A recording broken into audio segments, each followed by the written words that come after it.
Competitives.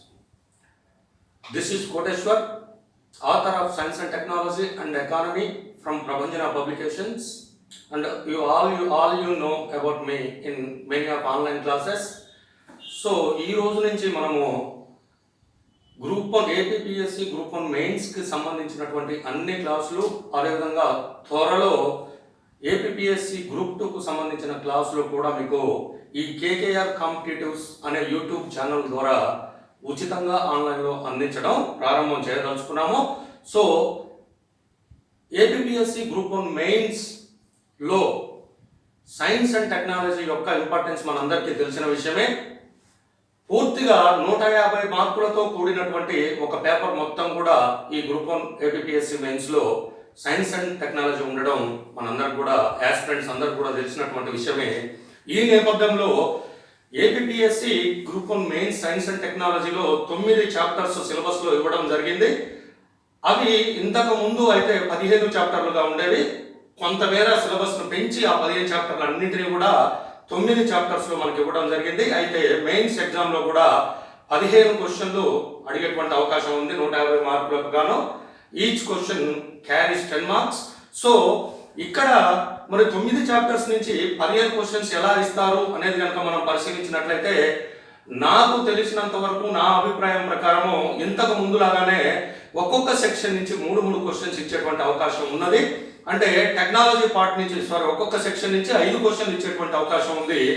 మనకి 3 sections ఇప్పుడు కూడా ఉన్నాయి. సెక్షన్స్ మెన్షన్ చేయకపోయినప్పటికీ technology, environment and biology parts 3 ఉన్నాయి. అయితే ఈ ఒక్కొక్క సెక్షన్ నుంచి మరి 5 క్వశ్చన్లు చొప్పున 3 సెక్షన్స్ నుంచి 15 క్వశ్చన్లు ఇచ్చేటువంటి అవకాశం ఉంది. కాబట్టి ఇక్కడ 9 చాప్టర్లు ఉన్నాయి కాబట్టి కొన్ని చాప్టర్స్ నుంచి 2 క్వశ్చన్స్ కూడా వచ్చేటువంటి అవకాశం ఉంది. కాబట్టి ఇక సిలబస్లో ఇవ్వబడిన టాపిక్స్ అన్నింటినీ కూడా ఖచ్చితంగా మనం చదవాల్సినటువంటి ఆవశ్యకత ఇక్కడ ఉన్నది. ఈ రోజు క్లాస్లో భాగంగా మనం సమాచార సాంకేతిక విజ్ఞానం సెకండ్ చాప్టర్ అయినటువంటి ఏపీపీఎస్సీ గ్రూప్ 1 మెయిన్స్ లో సెకండ్ చాప్టర్ అయినటువంటి సమాచార సాంకేతిక విజ్ఞానం ఐసిటి అంటే కంప్యూటర్స్ అండ్ ఐసిటి అనే చాప్టర్ లో మనం చాప్టర్ తో మొదలు పెడుతున్నాం ఈ రోజు క్లాస్. అంటే ఫస్ట్ చాప్టర్ అనేది అన్ని టెక్నాలజీకి సంబంధించినటువంటి అంశాలు ఉంటాయి కాబట్టి మనం మిగిలిన 8 చాప్టర్స్ అన్ని నేర్చుకున్నాక ఫస్ట్ చాప్టర్ నేర్చుకుంటే మనకి ఈజీగా ఉంటుందనే ఉద్దేశంతో రెండవ చాప్టర్ నుంచి మనం మొదలు పెట్టడం జరుగుతుంది. ఇక మీకు ఈ 9 చాప్టర్ల సిలబస్ కూడా టాపిక్ వైజ్గా ఒక్కొక్కటి ప్రతిరోజు కూడా నేను ఎక్స్ప్లెయిన్ చేయడం జరుగుతుంది. అందరూ కూడా క్లాస్ వినుకుంటూ నోట్స్ ప్రిపేర్ చేసుకున్నట్లయితే బహుముఖంగా ఉపయోగపడేటువంటి అవకాశం ఉంది. ఈ లాక్డౌన్ నేపథ్యంలో అందరూ ఇళ్లలో ఉండి మరి ఈ అవకాశాన్ని వినియోగించుకోవాలని మనస్ఫూర్తిగా కోరుచున్నాను. అదేవిధంగా గ్రామీణ ప్రాంత విద్యార్థులు మరి వేలకు వేలు ఫీజులు పే చేసి చదవలేనటువంటి గ్రామీణ ప్రాంత విద్యార్థులు కావచ్చు, నిరుద్యోగ యువత కావచ్చు, ఇంకా కొన్ని జాబ్స్ చేసుకుంటూ డైరెక్ట్గా కోచింగ్ సెంటర్లకు వచ్చి కోచింగ్ తీసుకోలేనటువంటి వారందరికీ మన ఛానల్ ద్వారా నాకు సాధ్యమైనంత మేరకు మీకు క్లాసెస్ను అందించదలుచుకొని యూట్యూబ్ ఛానల్ని ప్రారంభించడం జరిగింది. ఇక మనం ఈ చాప్టర్లోని టాపిక్ వెళ్ళినట్లయితే ముందుగా మరి ఇక్కడ సమాచార సాంకేతిక విజ్ఞానం అని మనం చూస్తున్నాము. అయితే ఇంతకుముందు దీన్ని మనం ఐటీ అనేటోళ్ళం. అంటే ఇది సమాచార ప్రసార సాంకేతిక విజ్ఞానం. యాక్చువల్గా ఐసిటి అంటే మనం షార్ట్ కట్ లో సమాచార సాంకేతిక విజ్ఞానం అని అంటాం, ఐటీని అన్నట్టే. కానీ ఐటీ అంటేనేమో ఇన్ఫర్మేషన్ టెక్నాలజీ అంటేనేమో సమాచార సాంకేతిక విజ్ఞానము, అదేవిధంగా ఐసిటి అంటేనేమో సమాచార ప్రసార సాంకేతిక విజ్ఞానము. మరి ముందుగా మనం ఈ చాప్టర్ మొదలు పెట్టేటప్పుడు ఈ రెండింటికి మధ్య ఉన్నటువంటి తేడాన్ని మనం తెలుసుకోవాల్సినటువంటి అవసరం ఉంది. మన ఎగ్జామ్లో కూడా ఐటీ మరియు ఐసిటి మధ్య తేడాలను వర్ణించి అని చెప్పి దానికి ఇంకొక క్వశ్చన్ యాడ్ చేసేటువంటి అవకాశం ఉంది. కాబట్టి మరి ముందుగా సమాచార విజ్ఞానం ఐటీ అంటే ఏంటో చూసినట్లయితే కంప్యూటర్స్, అదేవిధంగా కంప్యూటర్లను, అదేవిధంగా ఇతర హార్డ్వేర్లను ఉపయోగించుకొని కంప్యూటర్లు మరియు ఇతర ఎలక్ట్రానిక్ సంబంధిత హార్డ్వేర్లను ఉపయోగించుకొని సమాచారాన్ని సృష్టించడం, నిల్వ చేయడం, మనకు అవసరానికి అనుగుణంగా దాన్ని మార్చుకోవడం, ఆ విధంగా మార్చుకున్న దాన్ని లేదా మార్చకుండానే విశ్లేషించుకోవడం వంటి అంశాలతో కూడినటువంటి సాంకేతిక విజ్ఞానాన్ని మనం సమాచార సాంకేతిక విజ్ఞానం ఐటీగా చెప్పుకోవడం జరుగుతుంది. అంటే ఒక సమాచారాన్ని సృష్టిస్తాము, అంటే వీడియోస్ కావచ్చు, ఇంకోటి కావచ్చు, టెక్స్ట్ రూపంలో ఉన్న సమాచారం కావచ్చు. ఈ విధంగా ఐటీ రిలేటెడ్ అంటే ఇప్పుడు మనం అనుకుంటున్నటువంటి ఈ సాఫ్ట్వేర్ రిలేటెడ్ సమాచారం కావచ్చు, ఏదైనా ఒక సమాచారాన్ని సృష్టించిన దాన్ని మనకు అవసరానికి అనుగుణంగా మార్చుకోవటం, మరి విశ్లేషించుకోవటం వంటి అంశాలతో కూడినటువంటి సమాచార విజ్ఞానాన్ని మనం లేదా సాంకేతిక విజ్ఞానాన్ని సమాచార సాంకేతిక విజ్ఞానంగా చెప్పుకోవడం జరుగుతుంది. మరి ఇక్కడ ఐసిటికి అంటే సమాచార ప్రసార సాంకేతిక విజ్ఞానం అంటే ఏమిటి? ఇక్కడ మరి ఈ కంప్యూటర్లు హార్డ్వేర్లతో పాటు కొత్తగా రంగ ప్రవేశం చేసినటువంటి ఇంటర్నెట్ కానివ్వండి, లేదా బ్రాడ్బ్యాండ్ కానివ్వండి, మొబైల్ ఫోన్లు కానివ్వండి, అదేవిధంగా కెమెరాస్ కానీ ఇలాంటి మొత్తం టెక్నాలజీలను అన్నింటిని ఉపయోగించుకొని, అంటే కంప్యూటర్లు ఇతర హార్డ్వేర్లతో పాటు కొత్తగా రంగ ప్రవేశం చేసినటువంటి మొబైల్ ఫోన్లు, కెమెరాస్, ఇంటర్నెట్ మొదలైన అంశాలను ఉపయోగించుకొని సమాచారాన్ని సృష్టించడం, అదేవిధంగా సృష్టించిన సమాచారాన్ని మనకు అవసరమైన విధంగా మార్పు చేసుకోవటం, అదేవిధంగా మరి ఆ సమాచారాన్ని విశ్లేషించుకోవటం, అంటే ఎక్కడ ఏముంది విశ్లేషణ, దీన్నే ఎనలైజేషన్ లేదా ఎనాలిసిస్ అని చెప్పడం జరుగుతుంది. ఇన్ఫర్మేషన్ ఎనలైజేషన్ అని అంటాము దీన్ని.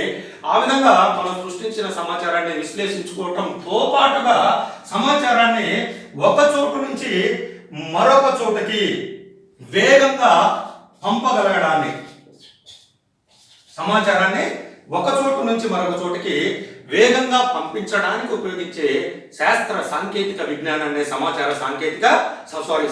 ప్రసార సాంకేతిక విజ్ఞానంగా మనం చెప్పుకోవడం జరుగుతుంది. అంటే ఐటీ మరియు ఐసిటి మధ్య ఉన్న తేడా ఏమిటి అని మనం పరిశీలించినట్లయితే, ఐటీలో ఈ సమాచార ప్రసారం అనేది ఉండదు, అంటే వేగంగా సమాచారాన్ని ఒక చోటు నుంచి మరొక చోటికి పంపడం అనేది ఉండదు, అంటే transmission of data or information అనేది ఐటీలో ఉండదు. IT plus transmission of data అంటే సమాచారాన్ని ఒక చోటు నుంచి మరొక చోటికి పంపించడంతో కూడినటువంటి సమాచార సాంకేతిక విజ్ఞానాన్ని మనం ఐసిటిగా చెప్పుకోవడం జరుగుతుంది. అంటే ఐసిటిని మనం ఏ విధంగా చెప్పవచ్చు అంటే IT plus transmission of data, సమాచారాన్ని సృష్టించడం, దానిని మన అవసరానికి అనుగుణంగా మార్పులు చేసుకోవటం, విశ్లేషించడంతో పాటుగా ఒక చోటు నుంచి మరొక చోటికి సమాచారాన్ని అత్యంత వేగవంతంగా పంపడంతో కూడినటువంటి దానిని మనం ఐసిటిగా చెప్పుకోవడం జరుగుతుంది. ఈ విధంగా ఐటీకి ఐసిటికి మధ్యలో ఈ సమాచారాన్ని ఒక చోటు నుంచి మరొక చోటికి పంపడం అనేది మాత్రమే మధ్యలో తేడా ఉంటుంది. కాకపోతే ఐటీ అనేది ఐసిటిగా కన్వర్ట్ అయ్యింది, అంటే మన పెరుగుతున్నటువంటి అప్గ్రేడ్ అవుతున్నటువంటి శాస్త్ర సాంకేతిక విజ్ఞానంతో ఐటీఏ ఐసిటిగా మారిపోయింది. కాబట్టి దాదాపుగా ఈ రెండు కూడా ఒకటిగానే మనం చెప్పవచ్చు. అందుకే ఈ రెండింటికి ఐటీ అన్న ఐసిటి అన్న ఏకపదంగానే మనం నిజ జీవితంలో ఉపయోగించడం జరుగుతుంది. అంటే ఐటీకి ఐసిటికి మనల్ని అడిగినప్పుడు తప్పితే ఎగ్జామ్లో ఖచ్చితంగా రెండింటి మధ్య ఉన్న భేదాన్ని రాయమంటే తప్పితే పెద్దగా రెండింటి మధ్య తేడా ఏమీ లేదని చెప్పవచ్చు. అంటే ఇప్పుడు మన cell phone versions మారినట్టుగానే 2G 3G 4G లాగానే cell phone is a cell phone, but the version is changed from one generation to other generation. అంటే మొత్తానికి అది సెల్ ఫోనే, కాకపోతే దాని వర్షన్ 2G 3Gకి ఏ విధంగా మారిందో అదేవిధంగా ఐటీ పెరుగుతున్నటువంటి నవనూతనంగా అభివృద్ధి చెందుతున్నటువంటి శాస్త్ర సాంకేతిక విజ్ఞానంతో ఐసిటిగా మారింది. కాబట్టి ఆ రెండింటిని మనం ఒకే రకంగా ఉచ్చరించే అవకాశం ఉంది. ఖచ్చితంగా తప్పనిసరిగా మనల్ని ఆ రెండింటి మధ్య ఉన్నటువంటి తేడా రాయమంటే మాత్రం ఈ యొక్క తేడాని మనం మెన్షన్ చేయవలసినటువంటి అవకాశం ఉంటుంది. ఇక ఇప్పుడు నెక్స్ట్ టాపిక్ లో కనుక మనం పోయినట్లయితే కంప్యూటర్ ప్రాథమిక భావనలు అన్ని కూడా మనం నేర్చుకోవాల్సి ఉంటుంది. మనల్ని కేవలం చాప్టర్లో సమాచార ప్రసార సాంకేతిక విజ్ఞానం ఐసిటి మాత్రం అడిగాడు కాబట్టి మనం ఐసిటి అంటే ఏంది చదువుకునే ఐసిటి అనువర్తనాలు ఒక్కటే చదువుకుంటే ఇక్కడ సరిపోదు, కంప్యూటర్ల గురించి కూడా మనం నేర్చుకోవాల్సి ఉంటుంది. కాబట్టి ముందుగా కంప్యూటర్ తరాల గురించి మనం నేర్చుకున్నాము.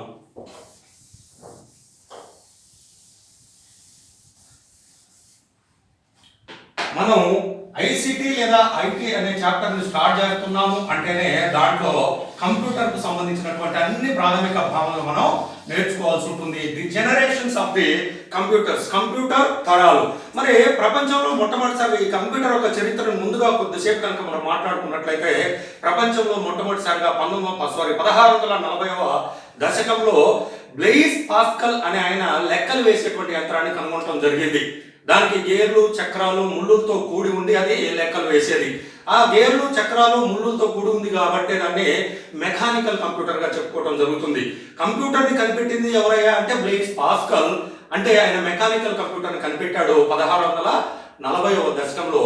ఆ తర్వాత చార్లెస్ బబేజ్ అనే ఆయన ఈ మెకానికల్ కంప్యూటర్ కి కొద్దిగా అడ్వాన్స్ వర్షన్ అయినటువంటి డిఫరెన్షియల్ ఇంజిన్ అనే దాన్ని ఆయన కనిపెట్టడం జరిగింది. Difference engine or differential engine అనే దాన్ని ఆయన కనిపెట్టడం జరిగింది. ఆ తర్వాత చార్లెస్ బబేజే దానికి ఇంకొంత అడ్వాన్స్డ్ వర్షన్ అయినటువంటి ఎనలిటికల్ ఇంజిన్ అనేటువంటి ఎలక్ట్రానిక్ తరహాలో ఉండేటువంటి కంప్యూటర్ని కనిపెట్టడం జరిగింది. కాబట్టి కంప్యూటర్ని కనుగొన్నది ఎవరు అంటే మనం టక్కున ఏమని చెప్తాం? కంప్యూటర్ని కనుగొన్నది ఎవరు అనగానే మనం బ్లెయిజ్ పాస్కల్ పేరు చెప్పము, చార్లెస్ బబేజ్ అని మనం చెప్పడం జరుగుతుంది. ఇక ఆ తర్వాత ఈ చార్లెస్ బబేజ్ కనిపెట్టినటువంటి అడ్వాన్స్డ్ వర్షన్ అయినటువంటి అనలిటికల్ ఇంజిన్ లో ప్రస్తుతం ఎలక్ట్రానిక్ కంప్యూటర్ లో ఉన్నటువంటి అన్ని రకాల సౌకర్యాలు కూడా దాంట్లో ఉండేవి. అంటే ఇన్పుట్ ఉండేది, అవుట్పుట్ ఉండేది, మెమరీ ఫెసిలిటీ కూడా అందులో ఉండేది. అందుకే కంప్యూటర్ సృష్టికర్త ఎవరు అంటే చార్లెస్ బబేజ్ గా మనం చెప్పుకోవడం జరుగుతుంది. సరే, ఆ తర్వాత చార్లెస్ బబేజ్ తర్వాత అనేక కంపెనీలు, అనేక మంది శాస్త్రవేత్తలు కంప్యూటర్ ని వివిధ రకాలుగా అడ్వాన్స్డ్ వర్షన్స్ తయారు చేస్తూనే ఉన్నప్పటికీ 1944వ సంవత్సరంలో ఐబిఎం కంపెనీ ఒక విద్యుత్తుతో అంటే ఎలక్ట్రికల్ కంప్యూటర్ని విద్యుత్తో నడిచేటువంటి కంప్యూటర్ని కనుగొనడం జరిగింది. దాని పేరు మార్క్ 1 గా పెట్టడం జరిగింది. ఐబిఎం కంపెనీ మార్క్ 1 పేరుతో విద్యుత్తో నడిచేటువంటి కంప్యూటర్ని కనుగొనడం జరిగింది. అప్పటి నుండి ఇక కంప్యూటర్ యొక్క యుగం తెర తీసింది అని మనం చెప్పుకోవడం జరుగుతుంది. మరి ఈ విద్యుత్తో నడిచే కంప్యూటర్ మార్క్ 1 పేరుతో కనిపెట్టడం జరిగింది. అప్పటికి ఐబిఎం కంప్యూటర్ మార్క్ 1 ని కనిపెట్టే నాటికి ఎలక్ట్రానిక్ డివైజెస్ అంటే ఎలక్ట్రానిక్ పరికరాలు లేదా కాంపౌండ్స్ అని అంటాం వాటిని, ట్రాన్సిస్టర్లు, రెసిస్టర్స్ లాంటి ఎలక్ట్రానిక్ కాంపౌండ్స్, ముఖ్యంగా ట్రాన్సిస్టర్ అనేటువంటి ఎలక్ట్రానిక్ కాంపౌండ్ ఇంకా అందుబాటులోకి రాలేదంటే కనుగొనడం జరగలేదు. కాబట్టి మరి ఈ కంప్యూటర్ చాలా భారీ పరిమాణంలో ఉండి దాని యొక్క వేగం కూడా చాలా తక్కువగా ఉండడం జరిగింది. ఆ తర్వాత 1945వ సంవత్సరంలో ఏం జరిగిందంటే ఈ ట్రాన్సిస్టర్లు కనుక్కోవడం జరిగింది. ఇక ట్రాన్సిస్టర్లు ఎప్పుడైతే కనుక్కున్నామో ఎలక్ట్రానిక్ యుగానికి తెరలేచి కంప్యూటర్ యొక్క జనరేషన్ స్టార్ట్ అవడం జరిగింది. ఈ నేపథ్యంలోనే మరి మొదటి తరం కంప్యూటర్లు అందుబాటులోకి రావడం జరిగింది. మొదటి తరం కంప్యూటర్లు అంటే ట్రాన్సిస్టర్స్ కనుగొనబడలేదు. ట్రాన్సిస్టర్స్ కి అంతకు ముందు తరం అయినటువంటి వాక్యూమ్ ట్యూబ్లు కనిపెట్టబడ్డాయి. అవి కూడా ట్రాన్సిస్టర్స్ లాగానే పనిచేస్తాయి, కాకపోతే వాటి యొక్క సైజ్ ఎక్కువగా ఉంటుంది. ట్రాన్సిస్టర్ల అందుబాటు ఏమో సెకండ్ జనరేషన్ నాటికి రావడం జరిగింది. అంటే వాక్యూమ్ ట్యూబులు కూడా ట్రాన్సిస్టర్లే, కానీ ఎక్కువ సైజులో అంటే ట్రాన్సిస్టర్ల కంటే పెద్ద సైజులో ఉండేటువంటి ట్రాన్సిస్టర్ లాగా పనిచేసేటువంటి పరికరాలు. ఈ విధంగా 1945వ సంవత్సరంలో ఎలక్ట్రానిక్ యుగానికి తెర లేవటంతో ఈ కంప్యూటర్ యొక్క జనరేషన్ స్టార్ట్ అయ్యి చెప్పడం జరిగింది. ఇది ఎన్నోసార్లు ఎగ్జామ్లో అడిగినటువంటి క్వశ్చన్ గానే మనం ప్రీవియస్ పేపర్స్ చూస్తే మనకు అర్థమవుతుంది. కంప్యూటర్ యొక్క తరాలను వివరించండి అని డైరెక్ట్ గా 10 మార్క్స్ క్వశ్చన్స్ అడగడం జరిగింది. ఇక మొదటి తరం కంప్యూటర్ కనుక చూసినట్లయితే ఈ కంప్యూటర్లు వాక్యూమ్ ట్యూబ్లను ఉపయోగించి తయారు చేయబడ్డాయి. ఈ కంప్యూటర్లో వాక్యూమ్ ట్యూబ్లను ఉపయోగించి తయారు చేయడం జరిగింది. వాక్యూమ్ ట్యూబ్స్ ఇప్పుడు చెప్పుకున్నాం కదా మనం, వాక్యూమ్ ట్యూబ్స్ అని. ఇవి ట్రాన్సిస్టర్లకి ముందు వర్షన్ అయినటువంటి ట్రాన్సిస్టర్లు వాక్యూమ్ ట్యూబ్లను ఉపయోగించి తయారు చేయడం జరిగింది. ఇవి సెకనుకు కొన్ని లిమిటెడ్ సంఖ్యలో మాత్రమే లెక్కలు చేసేవి. ఇవి సెకనుకు 5000 కుడికలు చేస్తాయి. అదేవిధంగా 300 గుణకారాలను మాత్రమే చేయగలుగుతాయి. ఇంతకు మించి ఇవి స్పీడ్గా లెక్కలను చేయలేవు మొదటి తరం కంప్యూటర్లు కాబట్టి. మరి ఈ కంప్యూటర్స్ లో వేల సంఖ్యలో వాక్యూమ్ ట్యూబ్లు, కెపాసిటర్లు, అదేవిధంగా ఇతర ఎలక్ట్రానిక్ కాంపౌండ్స్ ఉపయోగించడం జరిగింది కాబట్టి ఇవి భారీ సైజులో ఈ కంప్యూటర్లు ఉండటం జరుగుతుంది. అంటే ఈ కంప్యూటర్ మొదటి తరం కంప్యూటర్లో వేల సంఖ్యలో ఈ ట్రాన్సిస్టర్లను వాక్యూమ్ ట్యూబ్లను, కెపాసిటర్స్ ను, ఇతర ఎలక్ట్రానిక్ కాంపౌండ్స్ ను ఉపయోగించడం జరిగింది కాబట్టి ఈ కంప్యూటర్లు భారీ పరిమాణంలో సైజును కలిగి ఉండటం జరుగుతుంది. అదేవిధంగా ఈ కంప్యూటర్లో బ్యాచ్ ప్రాసెసింగ్ ఆపరేటింగ్ సిస్టమ్ ఉపయోగించడం జరిగింది. బ్యాచ్ ప్రాసెసింగ్ ఆపరేటింగ్ సిస్టమ్ ను ఉపయోగించడం జరిగింది. అంటే ఆపరేటింగ్ సిస్టమ్ అంటే మనందరికీ తెలిసిన విషయమే. తర్వాత కూడా మనం కంప్యూటర్ పరిభాషిక పదజాలంలో ఆపరేటింగ్ సిస్టమ్ గురించి చదువుకుంటాము. ఆపరేటింగ్ సిస్టమ్ అంటే కంప్యూటర్ పని చేయటానికి అవసరమైన ప్రోగ్రాముల సముదాయాన్ని లేదా సాఫ్ట్వేర్ని మనం ఆపరేటింగ్ సిస్టమ్గా చెప్పుకోవడం జరుగుతుంది. ఈ మొదటి తరం కంప్యూటర్లో వాడినటువంటి ఆపరేటింగ్ సిస్టమ్ ఏంటిదయ్యా అంటే బ్యాచ్ ప్రాసెసింగ్ ఆపరేటింగ్ సిస్టమ్ దీన్ని ఉపయోగించడం జరిగింది. అయితే ఈ కంప్యూటర్లు చాలా ఎక్కువ మొత్తంలో పవర్ని అంటే ఎలక్ట్రిసిటీని ఉపయోగించుకోవడం జరుగుతుంది. ఈ కంప్యూటర్లో ఎక్కువ మొత్తంలో పవర్ని ఉపయోగించుకుని ఎక్కువ హీట్ని జనరేట్ చేయడం జరుగుతుంది. ఈ కంప్యూటర్లకు ఉదాహరణలు ఏం చెప్పవచ్చాయా అంటే మనం హెడ్ వాక్, హెడ్ సాక్ అండ్ ఏనియాక్ అనేటువంటి కంప్యూటర్ను ఈ మొదటి తరం కంప్యూటర్లకు మనం ఉదాహరణగా చెప్పుకోవచ్చును. ఈ విధంగా మొదటి తరం కంప్యూటర్ల గురించి ఈ మాత్రం ఇన్ఫర్మేషన్ మనం అక్కడ ప్రొవైడ్ చేయాల్సి ఉంటుంది క్వశ్చన్ కనుక అడిగినట్లయితే. ఇక రెండవ తరం కంప్యూటర్ల గురించి మనం నేర్చుకుందాం.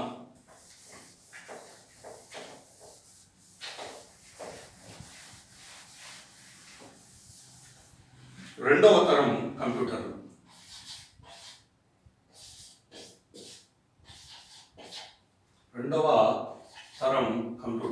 రెండవ తరం కంప్యూటర్ల గురించి ఇప్పుడు మనం నేర్చుకుందాం.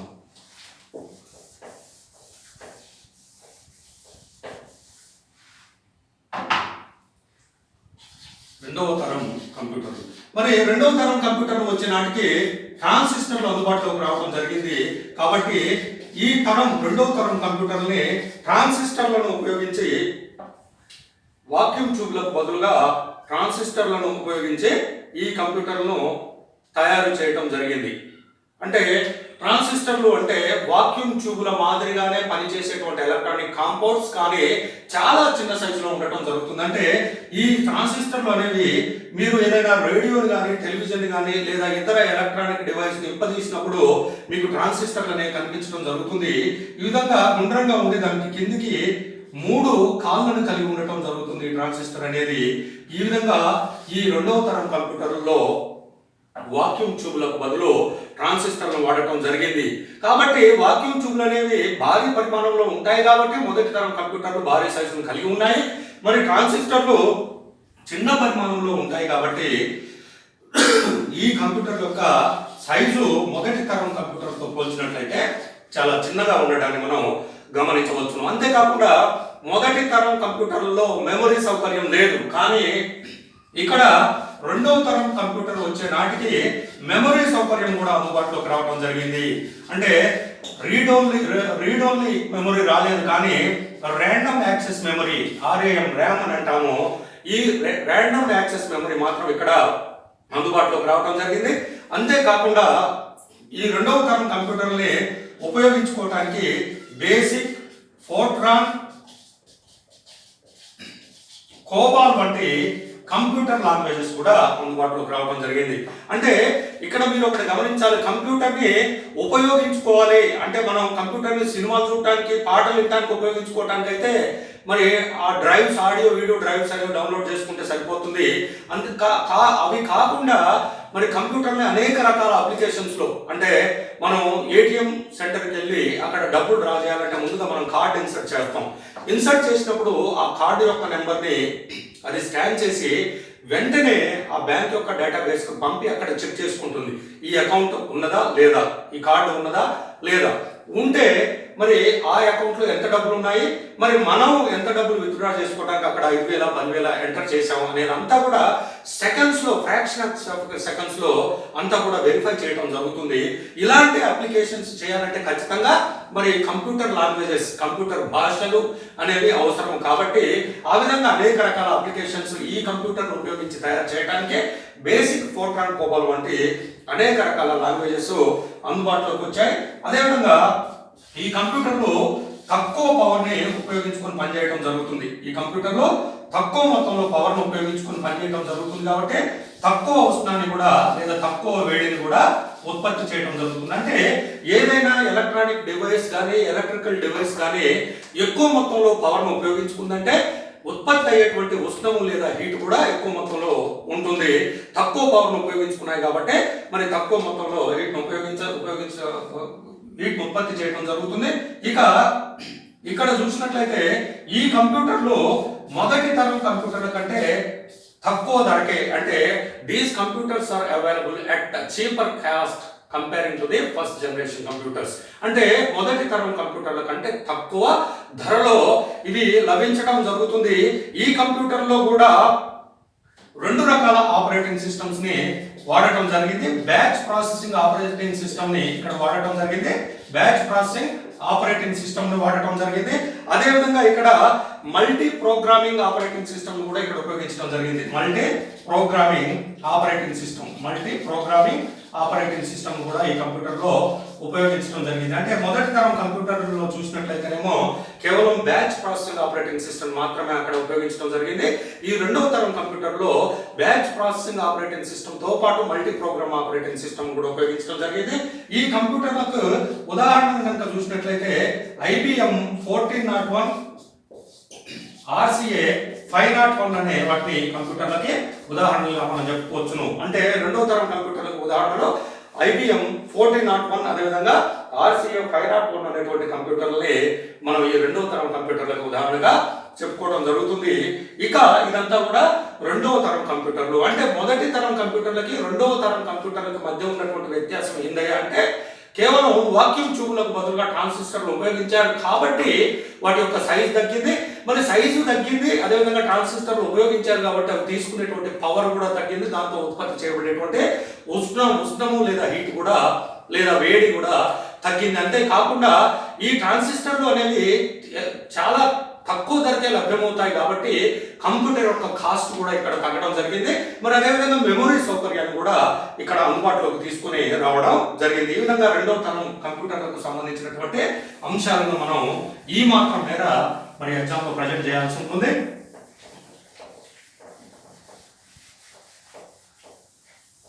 తర్వాత మనం మూడవ తరం కంప్యూటర్లకు సంబంధించినటువంటి వివరాలని చూద్దాం. Third generation computer.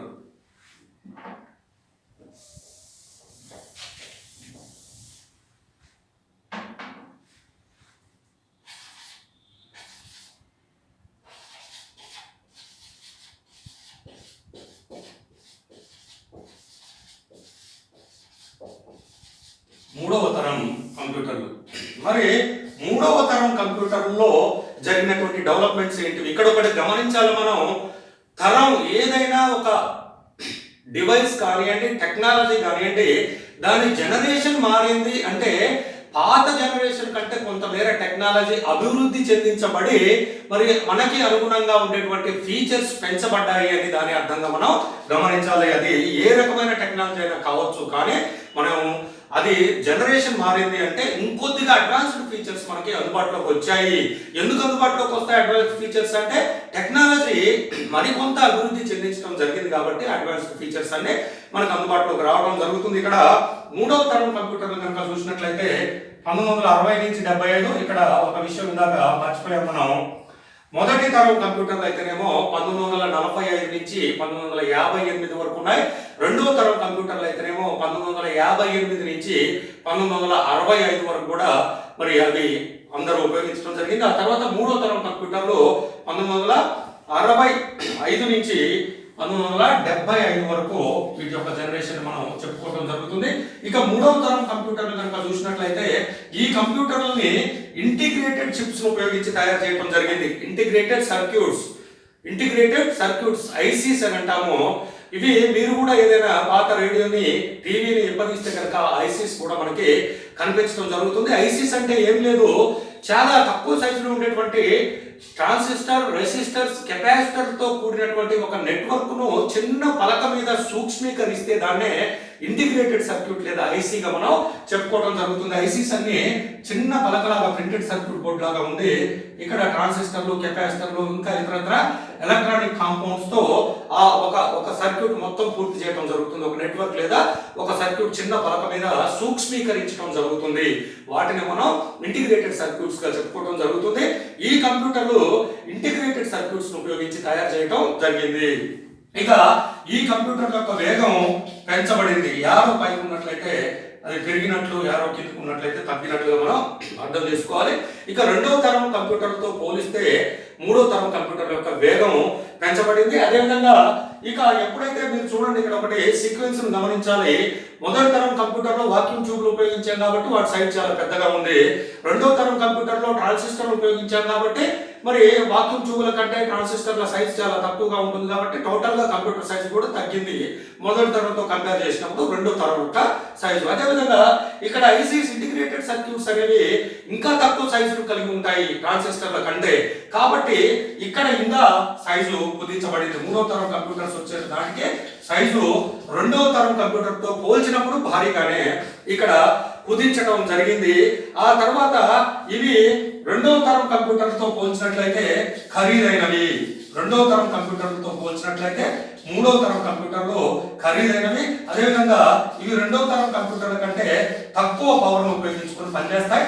ఎప్పుడైతే తక్కువ పవర్ను ఉపయోగించుకొని పనిచేస్తాయో అప్పుడు ఆటోమేటిక్గా తక్కువ హీట్ జనరేషన్ అనేది కూడా ఆ కంప్యూటర్ నుంచి జరుగుతుంది అని మనం గుర్తుపెట్టుకోవాలి. ఇక ఇక్కడ మీరు చూడండి, రెండవ తరం నాటికే మనకి ర్యాండమ్ యాక్సెస్ మెమరీ అందుబాటులోకి రావడం జరిగింది, ర్యామ్ అనేది. అదేవిధంగా మూడవ తరం నాటికి మరి కంప్యూటర్ యొక్క మెమరీ ఇంకాస్త పెంచడం జరిగింది. అంటే మ్యాగ్నెటిక్ డిస్క్లు అనేవి అందుబాటులోకి రావడంతో మ్యాగ్నెటిక్ డిస్క్లు అనేవి అందుబాటులోకి రావడం జరిగింది. మ్యాగ్నెటిక్ డిస్క్లు అంటే ఈ డేటా స్టోరేజ్ కి ఉపయోగించేటువంటి డివైస్లు అవి. ఈ మ్యాగ్నెటిక్ డిస్క్లు ఎప్పుడైతే అందుబాటులోకి వచ్చాయో ఆటోమేటిక్ గా కంప్యూటర్ యొక్క మెమరీ సౌకర్యం అనేది మూడో తరంలో పెంచబడటం జరిగింది. ఇక ఇంతకుముందు మనం రెండో తరం కంప్యూటర్లో చదివాము ఏ కంప్యూటర్ భాషలో ఈ కంప్యూటర్ను ఉపయోగించుకోవడానికి అందుబాటులోకి వచ్చాయని చదివాము. ఫోర్ట్రాన్, బేసిక్, కోబాల్ లాంటివి అనేకం అందుబాటులోకి వచ్చాయని మనం చదువుకోవడం జరిగింది. ఇక్కడ మరి కోబాల్ 68 అనేది ఒకటి అందుబాటులోకి రావడం జరిగింది. అదేవిధంగా ఫోర్ట్రాన్ 1 to 4 అనేవి, అంటే ఇవన్నీ ఫోర్ట్రాన్ 1, ఫోర్ట్రాన్ 2, ఈ విధంగా ఫోర్ట్రాన్ 1 to 4 అనేవి ఇక్కడ కంప్యూటర్ భాషలు అందుబాటులోకి రావడం జరిగింది. ఈ కంప్యూటర్ను ఉపయోగించుకోవడానికి ఫోర్ట్రాన్ 1, ఫోర్ట్రాన్ 2, ఫోర్ట్రాన్ 3, ఫోర్ట్రాన్ 4, అదేవిధంగా కోబాల్ 68 వంటి అనేక భాషలు. ఇక్కడ మీకు ఒకటి అర్థం అవుతుంది, ఇంతకు ముందు చూస్తే కేవలం కోబాల్ అనుకున్నాము రెండవ తరం జనరేషన్ లో. సో రెండవ తరం కంప్యూటర్లో ఇక్కడ కోబాల్ 68 అన్నాం. అంటే దాని అర్థం ఏంటంటే ఆ కోబాల్ కంటే కొద్దిగా అడ్వాన్స్డ్ వర్షన్ అని దాని అర్థం. అదేవిధంగా ఇంతకుముందు ఫోర్ట్రాన్ చదువుకున్నాం రెండవ తరం కంప్యూటర్లో. ఇప్పుడు ఫోర్ట్రాన్ 1, ఫోర్ట్రాన్ 2, ఫోర్ట్రాన్ 3, ఫోర్ట్రాన్ 4 అనే కంప్యూటర్ భాషలు ఈ మూడవ తరం కంప్యూటర్ను ఉపయోగించుకోవడానికి అందుబాటులోకి రావడం జరిగింది. ఈ కంప్యూటర్లో మరి మల్టీ ప్రాసెసింగ్ ఉపయోగించడం జరిగింది. రెండవ తరం కంప్యూటర్లో కూడా మల్టీ ప్రాసెసింగ్ ఆపరేటింగ్ సిస్టమ్ ఉపయోగించడం జరిగింది. అదేవిధంగా ఇక్కడ కూడా మల్టీ ప్రాసెసింగ్ ఆపరేటింగ్ సిస్టమ్ ఉపయోగించడం జరిగింది. అదేవిధంగా టైం షేరింగ్ అనేటువంటి టెక్నాలజీని కూడా ఉపయోగించి ఈ కంప్యూటర్లో తయారు చేయడం జరిగింది. మల్టీ ప్రాసెసింగ్ ఆపరేటింగ్ సిస్టమ్ అనే దాన్ని ఈ మూడవ తరం కంప్యూటర్లో ఉపయోగించడం జరిగింది. దానితో పాటుగా టైం షేరింగ్ అనేటువంటి టెక్నాలజీని కూడా దాంట్లో ఉపయోగించి కంప్యూటర్లో తయారు చేయడం జరిగింది. మరి ఈ కంప్యూటర్లకు ఉదాహరణ ఏందయ్యా అని చూసినట్లయితే IBM 370 అనేటువంటి కంప్యూటర్లు ఈ మూడో తరం కంప్యూటర్లకి ఉదాహరణగా చెప్పవచ్చు. అదేవిధంగా మెయిన్ ఫ్రేమ్ కంప్యూటర్స్ కూడా ఈ కంప్యూటర్లకు మనం ఉదాహరణలుగా చెప్పుకోవడం జరుగుతుంది. అంటే చూడండి, ఇక్కడ ఉపయోగించేటువంటి భాషలు కూడా అడ్వాన్స్డ్ వర్షన్స్ రావడం జరుగుతుంది మారుతున్నటువంటి తరంతో పాటు. అదేవిధంగా ఆ కంప్యూటర్ల తయారీలో ఉపయోగించేటువంటి టెక్నాలజీ కూడా ఇంతకుముందు దాంతో పోలిస్తే అడ్వాన్స్డ్ వర్షన్స్ అనేవి ఇక్కడ రావడం జరుగుతుంది. ఇప్పుడు మనం నాలుగవ తరం కంప్యూటర్లు, అంటే ప్రస్తుతం మనం ఉపయోగిస్తున్నటువంటి కంప్యూటర్ల గురించి ఇప్పుడు నేర్చుకున్నాం. నాలుగవ తరం కంప్యూటర్లు ఇక్కడ ప్రతి ఒక్క కంప్యూటర్ జనరేషన్ టు జనరేషన్ అనేది ఆ కంప్యూటర్ల తయారీలో వాడుతున్నటువంటి ఎలక్ట్రానిక్ కాంపౌండ్స్ అనేవి మారిపోవటాన్ని మనం గమనించాము. ఇక్కడ 4వ తరం కంప్యూటర్లు కూడా చూసినట్లయితే ఇక్కడ ఏం అందుబాటులోకి వచ్చాయో ఇప్పుడు మనం చూద్దాం.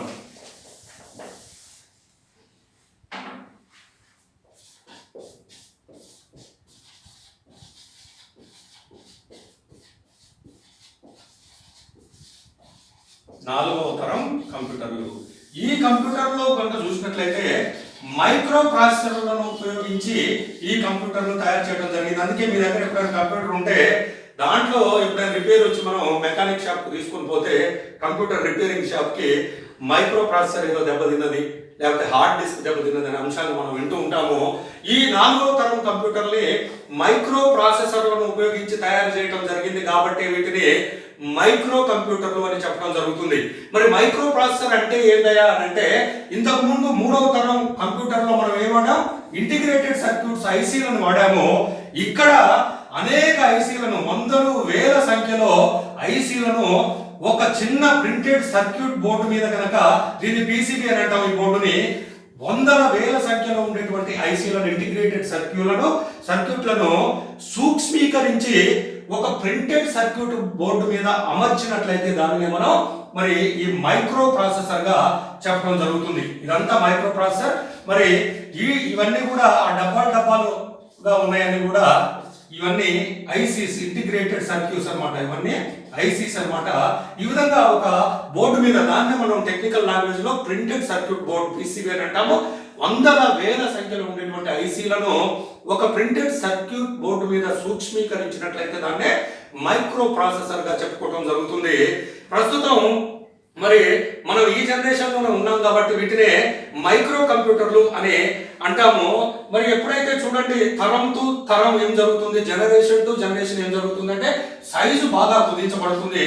ఇక్కడ మిగిలిన మూడింటికంటే ఈ కంప్యూటర్ యొక్క సైజు బాగా కుదించబడింది. అంటే చాలా తక్కువ సైజును ఇవి కలిగి ఉంటాయి. అదేవిధంగా ప్రతి తరాన్ని చూసినట్లయితే మీరు వాటి యొక్క వేగం పెంచబడతా ఉంది. కంప్యూటర్ యొక్క వేగం ఒక తరం నుండి మరొక తరానికి పోయే కొద్ది వేగం పెంచబడుతుంది. ఇక్కడ కూడా 3వ తరం కంప్యూటర్ల కంటే వేగం చాలా పెంచబడింది. అదేవిధంగా మెమరీ సౌకర్యం కూడా పెంచబడింది. ఎందుకు మెమరీ సౌకర్యం పెంచబడింది అంటే, ఇక్కడ ఈ తరంలోకి ఈ జనరేషన్ కంప్యూటర్లోకి వచ్చేసరికి హార్డ్ డిస్క్లు అందుబాటులోకి రావడం జరిగింది.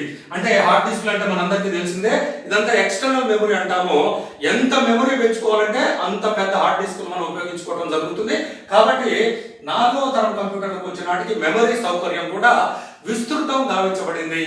అంటే ఎందుకంత విస్తృతం గావించబడింది అంటే హార్డ్ డిస్కులు అనేవి అందుబాటులోకి రావడం జరిగింది కాబట్టి మనకు కావాల్సిన స్థాయిలో, మనకు అవసరమైనటువంటి స్థాయిలో మెమరీ సౌకర్యాన్ని పెంచుకునేందుకు ఇక్కడ వీలు కల్పించబడింది.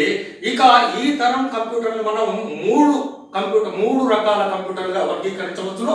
ఈ తరం కంప్యూటర్లు మనం పీసీస్, పర్సనల్ కంప్యూటర్స్, అదేవిధంగా ల్యాప్టాప్స్, అదేవిధంగా హ్యాండ్ కంప్యూటర్స్ అనే 3 రకాల కంప్యూటర్స్ గా మనం వీటిని వర్గీకరించడం జరుగుతుంది. అంటే మొత్తం ఈ కంప్యూటర్లు 4వ తరం కంప్యూటర్ని మైక్రో ప్రాసెసర్ ఉపయోగించాం కాబట్టి వీటిని మైక్రో కంప్యూటర్స్ అంటాము. ప్రస్తుతం మనం ఉపయోగిస్తున్నటువంటి అన్ని రకాల ల్యాప్టాప్లు, డెస్క్ టాప్లు, అదేవిధంగా హ్యాండ్ కంప్యూటర్స్ అన్ని కూడా ఈ 4వ తరంకి చెందినటువంటి కంప్యూటర్లు.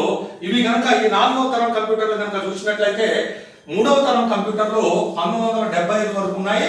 ఇక ఈ 4వ తరం కంప్యూటర్లు 1975 నుంచి టిల్ డేట్ అంటే ప్రస్తుతం వరకు కూడా ఉన్నాయి. ప్రస్తుతం కూడా మనం ఇవే ఉపయోగిస్తున్నాం కాబట్టి టిల్ డేట్ ప్రస్తుతం వరకు ఈ కంప్యూటర్ల జనరేషన్